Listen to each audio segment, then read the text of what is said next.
Hey there musicians! Today we're talking about the king of ragtime, Scott Joplin. He was a musical genius who changed music forever. Let's dive into his story. Scott Joplin was born in Texas in 1868 or 1867.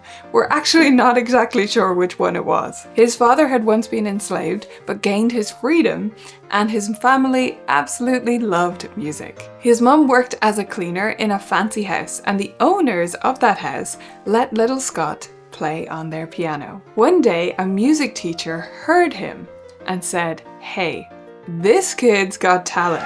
So he gave Scott free piano lessons. As a teenager, Joplin traveled the American South, playing music in bars, saloons, and clubs. This is where he developed his ragtime style, a fun, bouncy style of music that made people want to dance.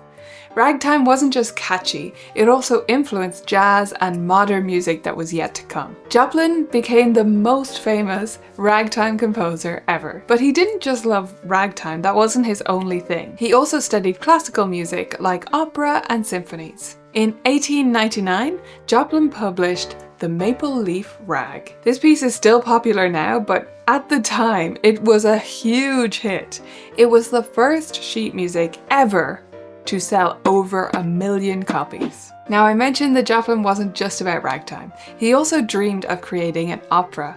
It was called Tremonisha, and it was about African American life and education. Sadly though, it was never performed live while he was alive. Now, you've probably heard of Joplin's most famous piece, The Entertainer.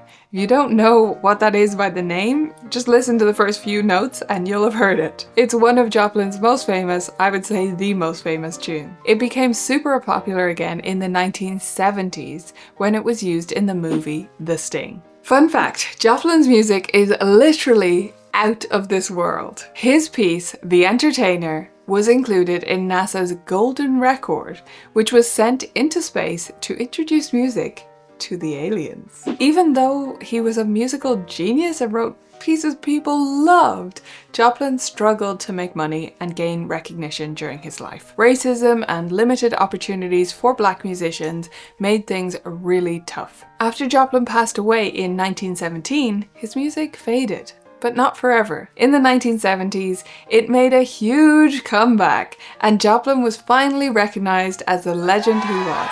In 1976, Scott Joplin was even awarded a special Pulitzer Prize for his contributions to American music. That's over 60 years after he died. Scott Joplin's music is still everywhere today, in movies, in video games, and even in space. He proved that great music never dies. What's your favorite Joplin tune? Let us know in the comments.